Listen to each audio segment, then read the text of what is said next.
Hi there and welcome to 2 Minute Watches. Today we've got a Tag Heuer Aquaracer Professional 300. This is the previous generation, so not quite the one that came out last year with the more kind of wavier dial, but this has got the horizontal teak dial. I think it came out a few years before, maybe the early 2020s or late 2010s. 43mm case size. You've got a ceramic bezel.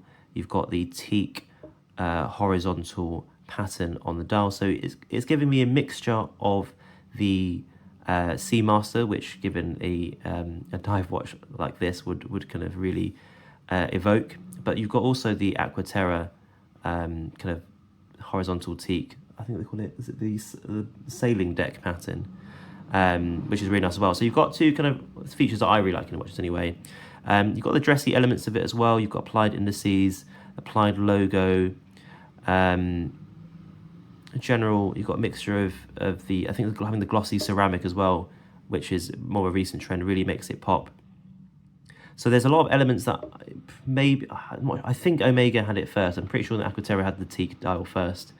So you could say you're borrowing some design elements, but it has its own identity somewhat with the 12-sided shape of the bezel. You can see, I think it's dodecagon for 12-sided shapes. So you've got a dodecagon bezel, and also if you look at the indices, they're also how many is it? 1, 2, 3, 4, 5, 6, 7, 8 octagon shaped hour markers as well. So that gives it a bit of differentiation from the mass amount of divers out there that are either round or baton indices with a round usually ceramic bezel, which has largely replaced the stainless steel ones in more vintage divers.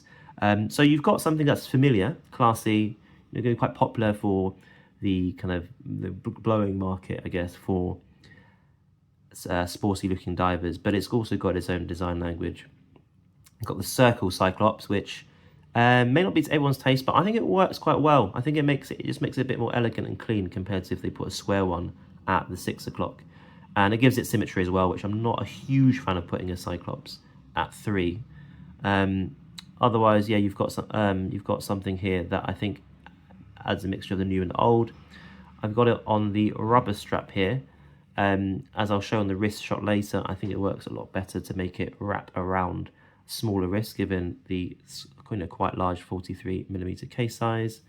On the back, you've got the diver pattern there. I think it looks really nice actually. It's really well done, housing the caliber 5, which is effectively a Celita ticking away at 4 hertz. But so I think when I was been looking for a diver at this price point, you don't want to pay Omega Seamaster money, but you also want something that maybe you want to flash the brand recognition. You want something well made, and Tag Heuer is well made. It gets a lot of flack, probably because at RRP it is quite expensive, and so many of their watches are those kind of F1 quartz, which is probably less value for money. But when you look at, if you're trying to get something grey market or a lightly used version, Aquaracer, around I've seen some go around the £1,000 and a bit over that mark, then it's hard to say that it's actually a bad deal.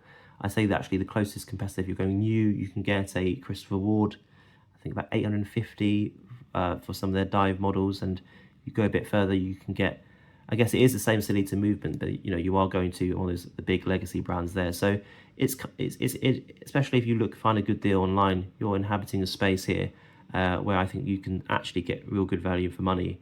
I think it might be a forum thing, an online forum about the perception of Tag Heuer, but actually having held one myself, I think if you can get one at the right price, it definitely is. And just putting it on the wrist here, which is one of the key things that we may be interested in. So does it work with smaller wrists? So my wrist is about 6.25 inches. It's a bit rounded, which makes it really annoying to try and get a good fit. And so I was quite worried with the substantial case size, 43mm with 50mm lug to lug. And that, I thought it wouldn't work. It isn't too bad. You slide it a bit higher up the wrist. I think the key thing here is to get a rubber strap iteration where even though there is hang, the rubber strap can go straight down and basically try and taper it around the wrist. You can see those long, straight taper downwards. I've tried on the metal bracelet version as well. You know, it really, because of the way, how basically inflexible the bracelet is, it just adds extra lug to lug effectively because it goes around the side. So I think if you've got smaller wrists, the rubber strap option is the only way to make it wearable, and then it's fine actually. I think I've worn it for a week or so. It works quite well. I think it probably looks better with a short sleeve, where it kind of looks a bit more casual and summery, like by the beach, and maybe you'd want something a bit smaller with longer sleeves, especially at work. But actually, I wore it with a kind of smart shirt as well, and it works fine. White shirt, navy combo always looks pretty good. So yeah, and you've got the on-the-fly adjustment as well on the clasp, so it really works, especially if you've got in the hot weather and get the wrist size changes throughout the day. It's actually very comfortable. So if you're really worried about it, there's the newer version with the more wavy style dial that came out 2024, I think.